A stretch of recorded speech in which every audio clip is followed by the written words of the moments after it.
baboon. Him and his dancers, yelling, I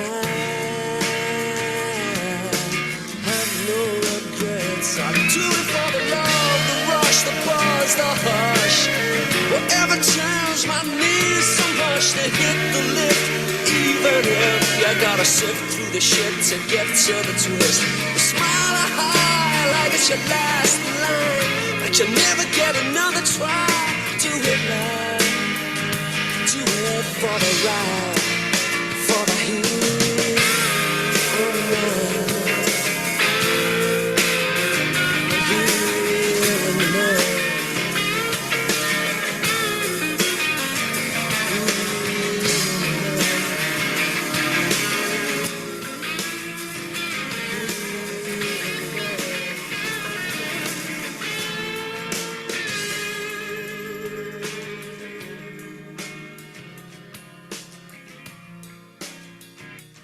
Hello, everyone.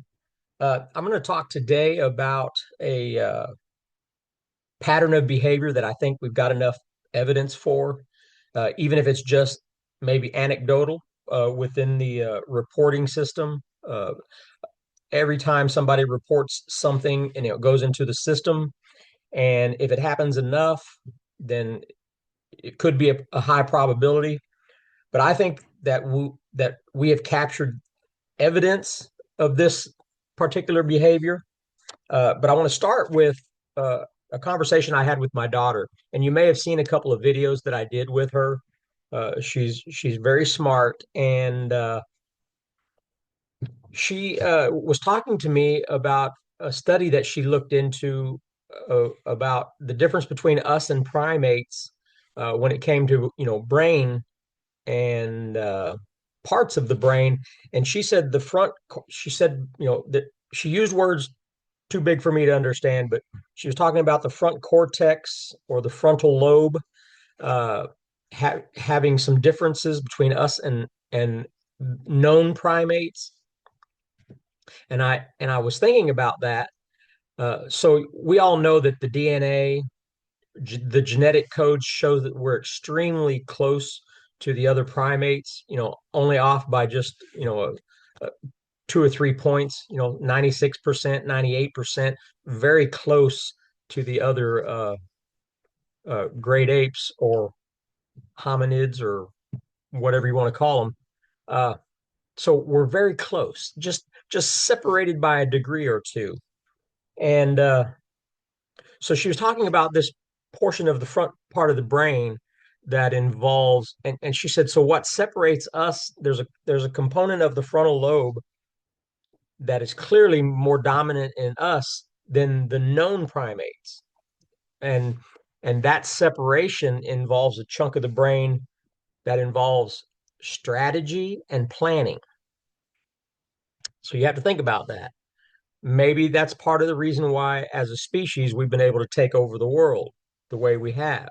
We can not just strategize and plan on a small scale, but we can strategize and plan on huge scales, whether it be water systems and drainage and city streets and all of these components with government and school systems. So really, we have taken over the world because of our ability to be so far above all of the other species as far as strategy and planning and taking over everything, taking over the world, sadly to say.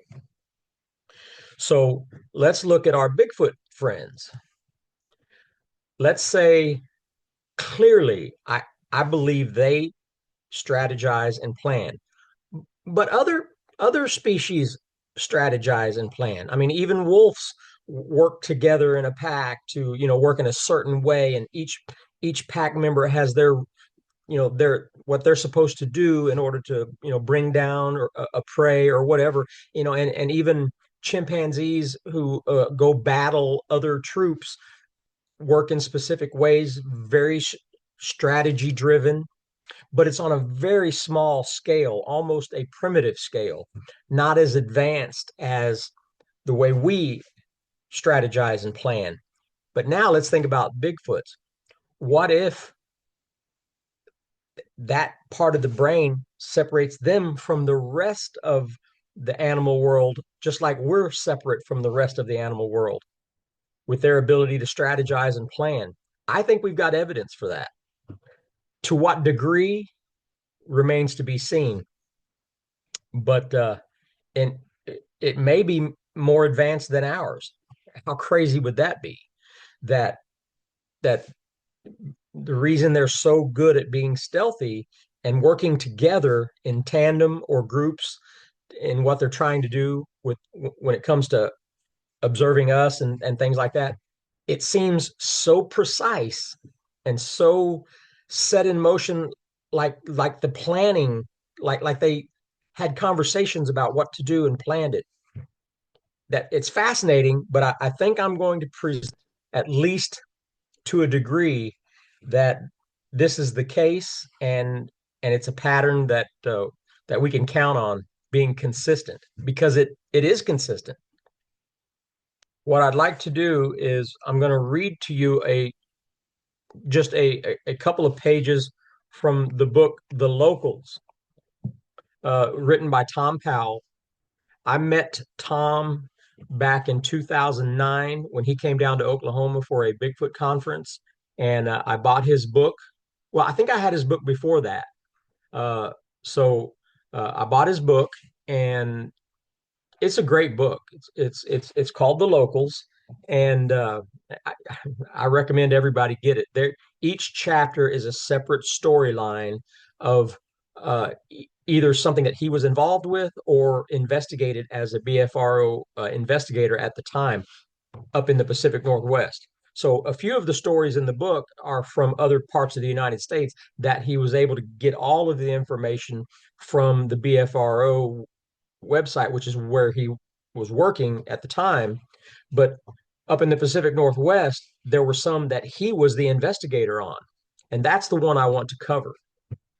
Okay, so it involves a happening up in the Pacific Northwest.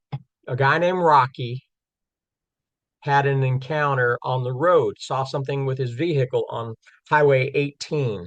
He was a bow hunter, hunting elk, and on a specific property.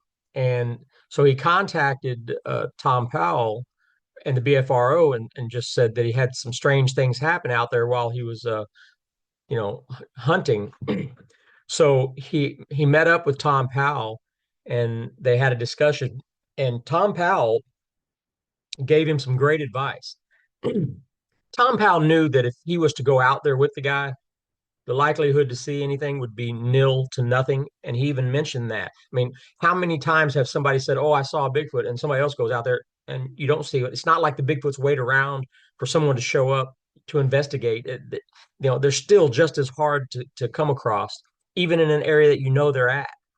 But in this instance, he had a sit down conversation with this man named Rocky, and he told him, he said, "Look," he said, "what you're experiencing out there is your typical Bigfoot behaviors, and I suggest that you go out there, do what you normally do. They're probably not trying to hurt you or whatever. They're just living their life. So go on out there and just continue hunting. If you want to see one, then just do what you do and don't pretend to be doing anything different. Walk around with your bow and arrow, do what you do, and but take a bag of apples. Put some apples out as a bait or an offering or a treat or whatever. So the part that I'm going to read in the book, what I want to get to is the part that involves how the Bigfoots strategized amongst themselves for what they wanted to accomplish. But to get there, we're going to have to go through what this gentleman did to make this happen. So here we go. And I'm going to have to turn off to the side here and read. He says, "Okay, I got there before dawn, just like before, and I had my bow with me and a disposable camera. I also brought a bunch of apples, just like you told me. I left them in a pile in an open area beneath some power lines. Then I just kept hunting. After about half an hour, I had walked a big circle and was back to where I could see the fruit again, still lying in a pile on the ground. It was about I was about 200 yards out from the bait, and I couldn't believe what I saw. There on the ground, doing a belly crawl towards the fruit, was some sort of brown, furry object that wasn't there before. It looked kind of like a bear at first, but it was doing a belly crawl right towards the fruit. I couldn't believe it. I got my camera out and I could see that I was too far away to even get a decent photo. It would have been just a brown blob on the ground from far away. So with my camera in one hand and my bow in the other hand, I started to creep closer to the thing on the ground. Now I could definitely see it moving, and it was definitely doing a belly crawl towards the fruit. Now this belly crawl is going to come into play later with something that happened with us. So it was belly crawling towards the fruit. And then it happened. I heard this large screaming going on behind me. But I remembered what you said. And Tom Powell said, "What did I say?" And Rocky said, "You said they try to get you to turn around and look away." And so Tom Powell said, "Well, did you?" And Rocky said, "Hell no. I did what you said. I didn't take my eyes off the guy on the ground because I remembered that you said that they would try to distract me. Now, this thing behind me was making quite a racket. And all I knew, it could have been doing jumping jacks back there, but I didn't turn around. I remembered what you told me not to." And Tom said, "Great job. Then what?" So I'm getting closer to this thing doing this belly crawl, but still too far away to get a good picture. All of a sudden, I hear something else start screaming and howling behind me. But this one was behind me on the other side. It was definitely a second one. It was behind me, but off to my right. The other one was behind me on my left, and it was still screaming too. So now I have two of these things screaming their heads off behind me. It's all I could do not to turn around. But if you hadn't said not to, then I sure would have. But I just kept my eyes on the one ahead of me on the ground. I was still too far away to get a picture, so I kept moving towards it. Meanwhile, these two things behind me are still going nuts. Screaming and hollering. Heck, for all I know, they were doing jumping jacks back there, and I wasn't going to turn around. No way, because you said that's what they wanted me to do. I didn't take my eyes off the one on the ground, and then he stepped out of the bushes. And Tom said, "He?" And Rocky said, "Yeah, and he was huge. Must have been 8 feet tall, easy, maybe nine. He was huge, and he was mad, and he was close, 30 feet, maybe less. No way I couldn't not look at this one. He was screaming and waving his arms." Now, I'm going to go ahead and stop the story there. You're going to have to get the book and read the story yourself. But it's this storyline. Now, Tom Powell when you read the book, you're going to say he did a thorough job of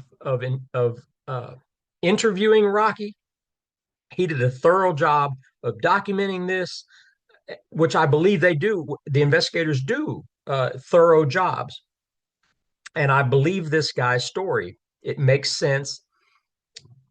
Fascinating. There are components to this storyline that's going to carry over to what I'm going to explain that happened to us. Uh, as far as these things working in tandem, putting themselves in position to work in tandem to create a diversionary tactics, putting themselves in a position to help if needed, but not necessarily wanting you to know where they're at. These are fascinating strategy behaviors that have a consistency that seem to be they permeate a lot of stories that this is happening on a regular basis. So it's not unplanned. It's not something that just, oh, by happenstance, this one just happened to be in the right position in the right time to do it. These are not happenstance. These are set in place.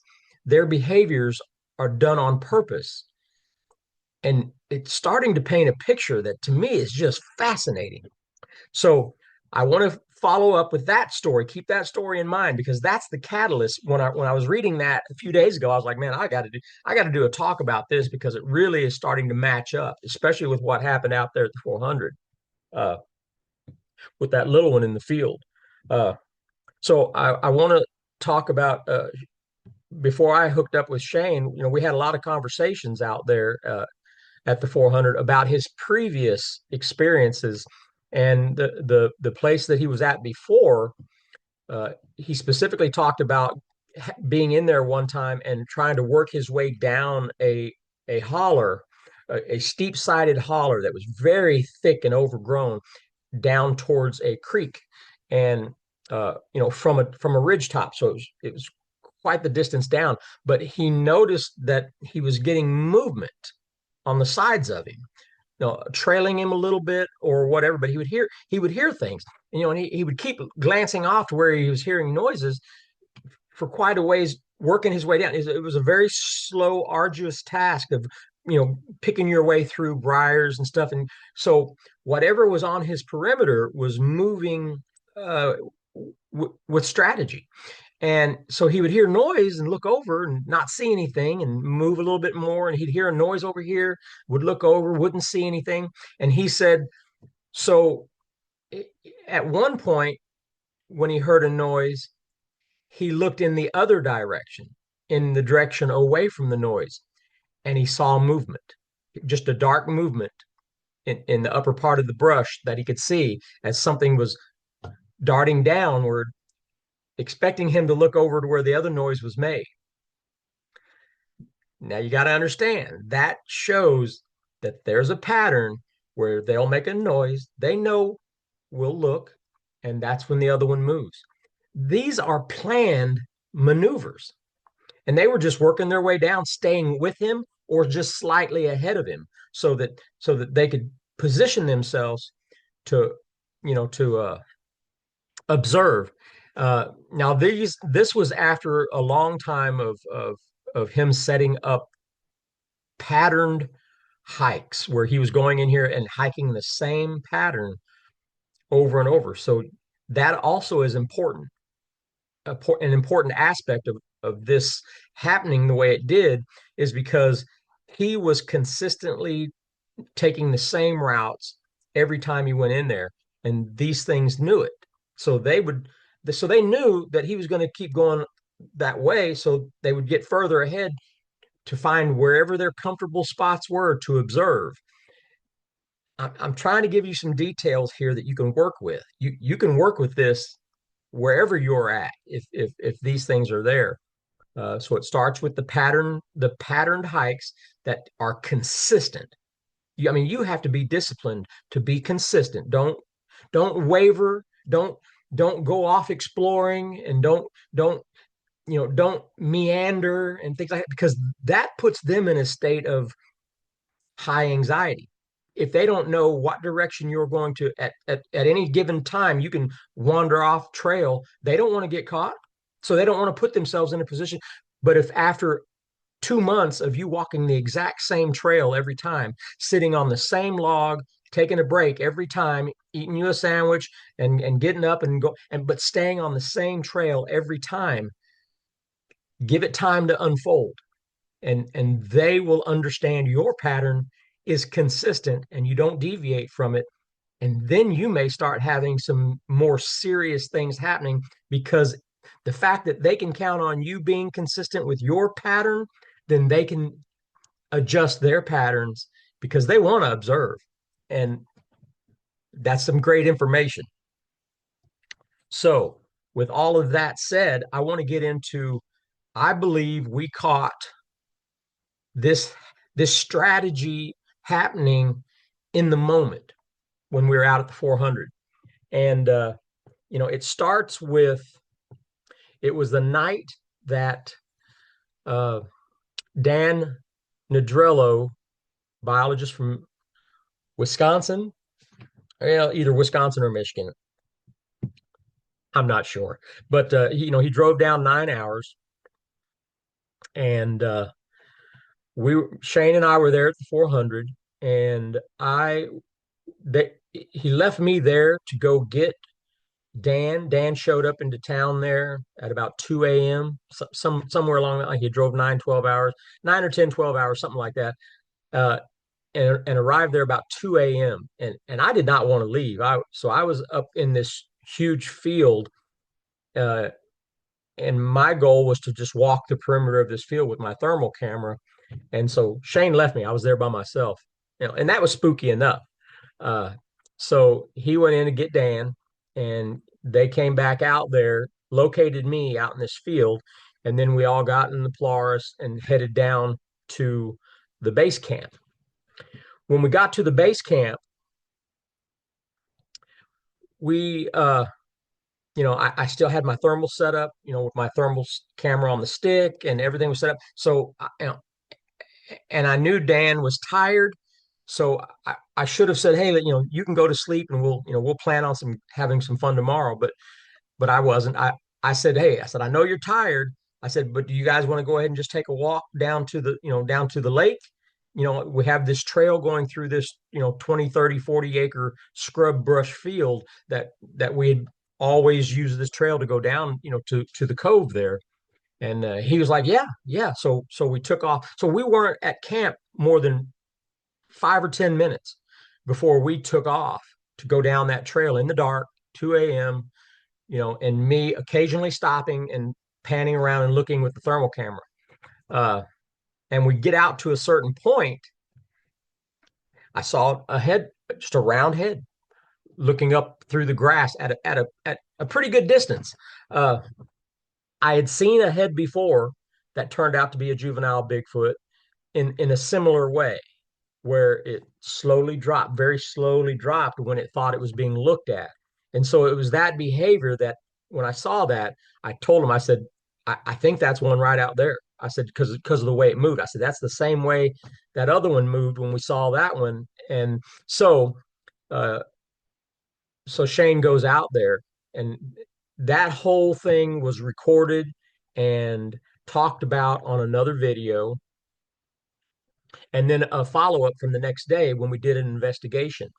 Now, there's some components here that are very important that we didn't know until the next day's investigation.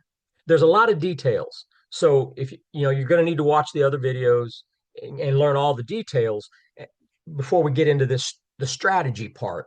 But what we didn't know the night of the encounter was that just a few minutes earlier, they were in our campsite going through the stuff on the table. I've got a recording, I've got a video talking about that, but it was from that same night where something was digging through the boxes, going systematically down the table, messing with stuff on the table uh, prior to our coming down there at 2 a.m. So they had just left our campsite as we pulled in down the trail in the other direction. So imagine us coming down to camp 2 a.m., totally dark, and these beings left our campsite. Where did they go at that point? I don't know. I just know where they ended up 10 minutes later down the trail when we saw the little one. Now, here's the components that make me think we caught them in the middle of strategy movements that I talked about earlier. And that is, there were many times that we'd sit around the fire talking about what happened that night. Many nights after that, we talked about and I was perplexed by several things. I would say, why was that 5 footer? Why was that juvenile separate from the other two? They were they were in a location where, and we didn't know it as we approached the little one in the field, but the other two were back in a wood line. And all that comes out in the investigation. You'll have to watch the other video if you want all the details. But so they were separated, and we actually saw and walked out on the little one. Now, for the longest time, I would lay out ideas like, man, why was the little one separate from the adult mother and the other sibling? Why were they separated like that? And I thought, well, maybe that's the way they cross an opening, an opening in the scrub brush. Maybe they send them out one at a time to cross and then if it crosses safely, then the other one joins it. I mean, that was just me trying to figure things out from what I saw, because it the evidence showed that the little one that was out there dropped abruptly, like maybe we caught it, like we caught it out in the field, and it dropped because there was a briar branch that it had broke on the way down to where it was laying in the grass, and it was laying on top of this broken branch. And you'll see in the investigation where out of the body imprint, you can pick this branch up and stick it right back on. You can see right where. So that means the juvenile Bigfoot had come down there and hit the ground, spread eagle, or hit the ground, belly down, abruptly to break off that branch and then be laying on top of it. So so I have to think about that too. So, but now after having so long to talk about and think about it and then compare it to other stories like the Tom Powell's story in locals, I think they were in the middle of one of those strategy movements. Uh, you know, I often speculated that because the mother only threw a rock at Shane rather than screaming or making a noise, like in the Tom Powell story, there was some screaming and stuff going on when they got close to one of the juveniles. That didn't happen. It was just a quiet rock throw that almost hit Shane in the leg when he was trying to look over at the body of the little one laying there. So that is a whole separate story. What was going on with that adult female that would just speculate, and my speculation was that maybe she was holding a young one, a younger than the juvenile that was out in the field. And I said, and because that would mean that she was trying to get you away from the one that was in the field that you were about to step over, but she still didn't want you to know where she was. Unlike in this story where they were screaming, they didn't care that you knew where they were because they were screaming. She, at the 400, she did it a different way. She quietly threw a rock. And I thought the reasons for that would be that she was protecting where she did not want you to know where she was, but she still wanted you to get some distance between you and the 5.5 foot juvenile laying there in the grass. And that made sense to me.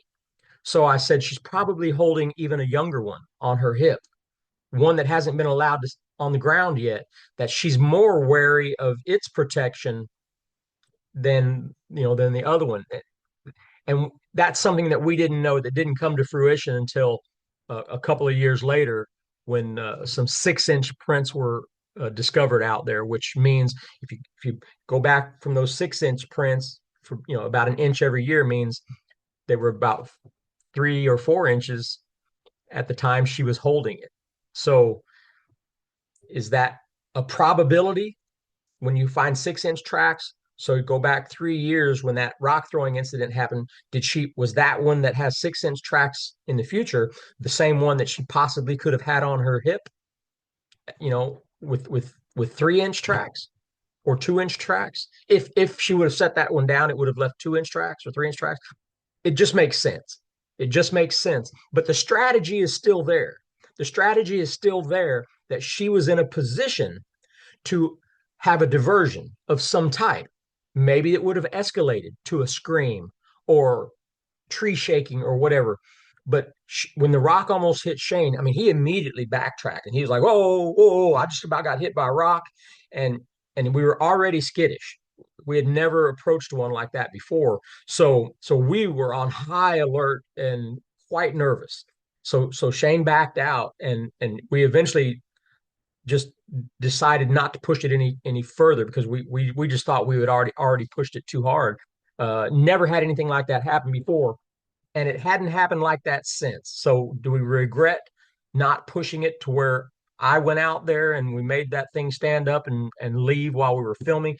Sure, we have all kinds of regrets. And we've decided that from now on, if we have that opportunity again, we're not going to end it where we just leave and let them be. We're going to go ahead and push it, make them get up. While we're filming with the thermal, we're going to make them get up and either run away or get up and scream at us or whatever. But we've decided that we're not going to just walk away without the best evidence that we can get. So let's go back to the strategy. So we had one at camp as we're coming down, and they pull away from camp. I don't know where they went at that time. I just know where they ended up when we all ended up together on that, you know, 200 or 300 yards down that trail at that moment where the little one was caught in the field.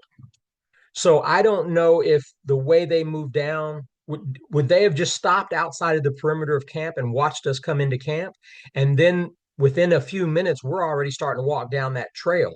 So at that point, do they start working their way down the trail ahead of us? I mean, they know the trail that we're on. We traveled it a million times. Do they leapfrog each other into positions? That it would indicate, because of what happened to Shane going down that holler, that they do leapfrog each other. They do make diversions and leapfrog to get into positions. And again, this was a trail that they knew how we take this trail all the time. So they should have known our pattern of going down this trail all the way to the cove, because that's where we'd find a lot of footprints. So I'm going, my tendency is to think that they were in the process of doing the leapfrogging type maneuvers where one will get ahead, find a position, and then as we pass, the next one will swing around and pan out and come back down, and just leapfrog each other. That's what it looks like was probably happening. And we caught them where in the middle of that leapfrogging where that the 5.5 foot juvenile, now that was the probably the older of the two siblings. There was two siblings and they looked like they might be a year apart. So the younger sibling was the one that was still with the mom back in the wood line. The footprints indicated the next day when all of that was investigated. You're going to have to check out the video to get all those details.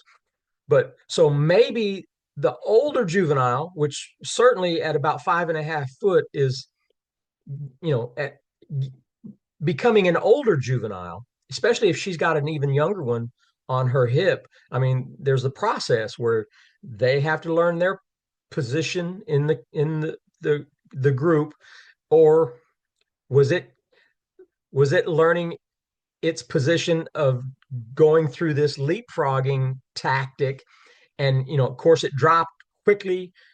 Was it because we were already starting to show as we were coming down the trail, and it was trying to get somewhere and needed to drop as quick as possible because of the branch that was broken off laying under on its body imprint, which means it happened immediately. So it doesn't seem like it went out there stealthily and found a spot and nestled into it and got all set up.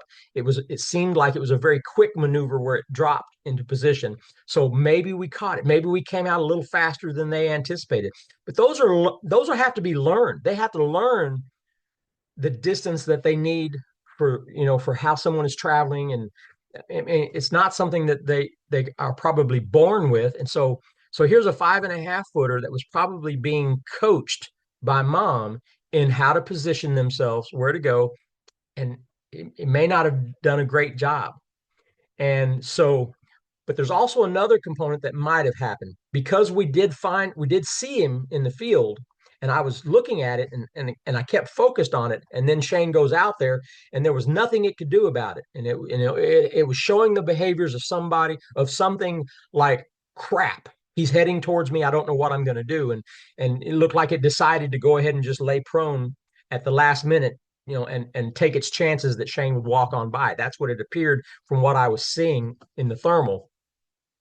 But it could have been the reason the other two were together side by side, according to the footprints when the rock was thrown, is maybe they were doing a three-person leapfrog or a three-creatured leapfrog where they were all leapfrogging each other and getting into position. But because we had spent so much time out there approaching the little one, that the other two had time to come together. All we know is the evidence showed that it was the mother and one of the siblings in one spot where the rock got thrown, and then there was the 5.5 footer out there in the grass that we were walking up on.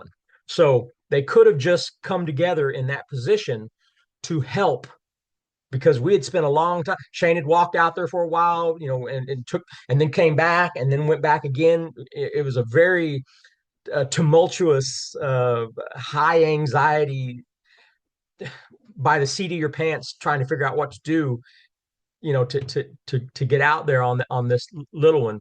And so that would have certainly given the other two plenty of time to come together in the position that they were found. So that could be a what happened then. They may have normally been in three separate positions on that trail, which in this story from the locals, that particular story, that they were in three different positions. One was going up on the apples, and the other two were on different sides of the trail behind Rocky as he was walking. So we're going to have to put these components together if we're going to help ourselves when we are out there paying attention. I mean, 100 yards behind you. I mean, it may even be beneficial to, if you really feel like you're being paced, then you can turn around and walk back in the other direction 50 yards, 75 yards, 100 yards, and then take a right degree angle or a left degree angle and go back into the woods. There might be a good chance that you flush one or create an atmosphere where another one has to create a diversion if you start to get too close to it. But if you're, at least if you're paying attention to these things and you know it's happening, just like Rocky did, and he didn't quit looking at the other one, just like Tom told him to. So these are little nuggets of information that when you catch yourself with something like this happening, you can you can elevate it to where you want it to go without being too stressful. I mean, if you want one to expose itself, and that way you can let them know who you are. I'm not saying be aggressive. I'm not saying be aggressive and run one down and harass them. I'm talking about if one shows itself for whatever reason, if it feels like you're getting too close and it shows up, well, then you can go into whatever your tactics are, whether that's sitting down, hands out, face down, you know, you, I mean, we're going to have to get to that level if you want to take it to the next level. And if they're unwilling to show themselves, then if you know these tactics and you can, get one to expose itself, and then you can go into what you plan after that. How do you communicate? How do you let them know that, all the things that we think about and talk about? I know it's got me excited. It still doesn't take away how scary things can be, especially if you're alone. If you do it alone, and I do it a lot alone, it's about being out at dark. I mean, you can't take away the fear. I mean, it's constantly, it clouds you. I mean, it really nervous. I mean, if I didn't have a thermal that I could see very deeply into the woods around me, I probably wouldn't be able to do it. I wouldn't be able to just walk without a thermal because it comforts me being able to see quite a distance, even in pitch darkness, to be able to see so far away from me, knowing that one is not next to me, brings me comfort. If my thermal camera ever broke and I was out there alone, I would be a nervous wreck trying to get back to camp. But I mean, it is what it is. We're going to have to push past that fear. But I think that we caught that maneuver either happening or being taught to one of the youngsters, given the size that it was, for a fantastic thing, a fantastic thing. Uh, but yeah, I mean, I've posted the video of the messing around the table, so you can watch that, and that preceded what happened this night. Uh, and then the explanation itself of the little one being walked out to, and especially the part where Shane the next day explains how, because people saw the little head looking up and they're like, why can't you see the rest of the body with the thermal camera? Why are you just seeing the little round head popping up? We explain that the next day Shane lays in the same position. You can see where he's laying, and and all that you can see coming up above those tufts of grass is just his head.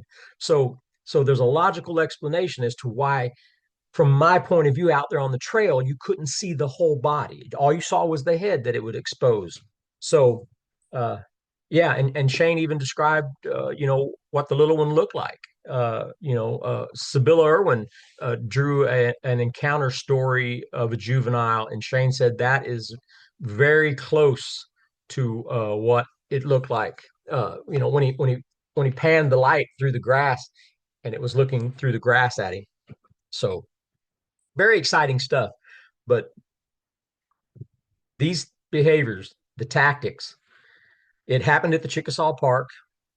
Those were clearly two that were working in tandem, tactical, strategizing, going through the park, looking in the trash can, knocking on lantern posts so that the big one can follow along the backside of the creek. That's the only thing that makes sense to where it crossed the creek at. It was already there. It had followed it all the way to my campsite. And the only way it could have followed it if it didn't see it was because it was hearing the lantern posts being knocked. Somebody brought that to my attention, and I am grateful because that makes sense. So the big one is following along the rough wooded backside of the creek, from where he's hearing the lantern post being knocked, and then when the tree gets knocked, it crossed the creek right there at my campsite. So I wouldn't have believed back then of the intelligent strategy and stuff like that, but certainly now over 20 years and time and wonderful stories like Tom Powell's story that has the details that show that this is a pattern. There is nothing random about this. They constantly knowingly put themselves in positions to help one another. That's information that you need to go out, you need to have in your toolbox when you're out there, because it might make a difference on how good of an encounter you can have. Okay, that's all I got to say about that. Thank you so much. For the